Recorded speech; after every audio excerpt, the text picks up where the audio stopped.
E aí, pessoal, Eric aqui. E eu tava em dúvida sobre o que eu ia ensinar para vocês. Eu tava pensando muito, querendo passar gráfico de gerador, que é uma informação importante, mas eu resolvi passar primeiro para equação para receptores. E aí depois a gente vai comparar os gráficos e ver a diferença entre eles, certo? Então a aula hoje é sobre receptores elétricos. E o que diabo é isso? Bem, na verdade é bem simples. Geradores, eles pegam outras formas de energia, seja cinética, seja química, seja potencial, e transformam em energia elétrica. Receptores, eles recebem energia elétrica e transformam em outros tipos de energia. Então a gente vê algo parecido com o que a gente viu no gerador, porém dessa vez o sentido está invertido. Como? Porque agora o receptor ele recebe energia elétrica e emite outros tipos de energia. Um exemplo muito bom disso seria liquidificador, batedeira, que eles recebem energia elétrica e transformam em outros tipos de energia. Ah, Eric, eles podem transformar em calor? Pode. Porém, se um dispositivo recebe energia elétrica e transforma em calor, esse dispositivo não é bem um receptor. Ele é um resistor. Ok? Ok. E aí, bora lá para a representação deles. Como é que eles são representados?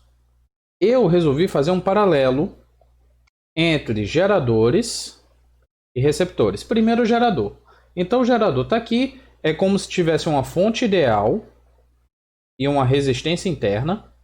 E a corrente vem e entra pelo lado negativo, certo? A corrente ela entra pelo lado negativo no gerador. Já no receptor, a gente tem algo parecido. Tem a resistência interna, tem a fonte ideal, porém quando a gente olha a corrente ela entra pelo lado positivo. E aí é onde está a diferença de gerador para receptor no circuito. Então você tem que ver aonde a corrente está entrando. E aí nós temos esse epsilon, e esse epsilon com linhazinha é a força contra-eletromotriz.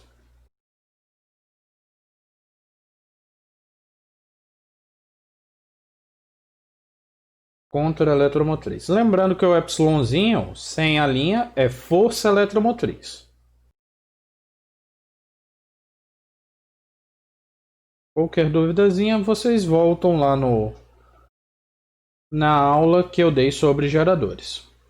Então nós temos aqui a força contra-eletromotriz. Ela atua basicamente da mesma forma que a força eletromotriz. E aí, vocês devem se lembrar que geradores possuem uma formulazinha, que a DDP-U nos polos do gerador é igual a força eletromotriz menos resistência interna vezes a corrente. No receptor, a gente tem basicamente a mesma coisa, porém vai ter uma pequena diferençazinha. No caso aqui, a DDP nos polos desse receptor, que eu vou chamar de U', ela vai ser igual à força contra-eletromotriz, só que dessa vez, ao invés de subtrair, a gente vai somar a DDP da resistência interna. E aí, o que acontece quando esse objeto é atravessado por corrente? A DDP dessa resistência interna fica sendo definido pela lei de Ohm, que é resistência, o valor da resistência, vezes a corrente.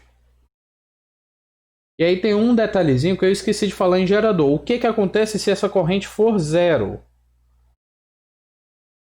Se a corrente for igual a 0 amperes, o que vai acontecer? Vai acontecer que nós vamos ter aqui o linha igual a epsilon linha mais Rzinho, linha, eu estou esquecendo desse linha aqui no R, vezes 0. E aí o que acontece? Qualquer coisa multiplicada por 0 é 0. E qualquer coisa somada com 0 é igual a ela mesma. Então, a DDP nos polos do receptor, quando não tem corrente passando por ele, é igual à força contra a eletromotriz. A mesma coisa acontece no gerador. Vamos lá para geradores. Eu esqueci de falar, eu vou mostrar que é a mesma coisa. A equação de gerador é como? DDP nos polos do gerador é igual a força eletromotriz menos resistência interna vezes a corrente. Se a corrente for igual a 0 amperes, o que acontece? DDP no gerador é igual a força eletromotriz menos resistência interna vezes 0. Qualquer coisa multiplicado com 0 é 0.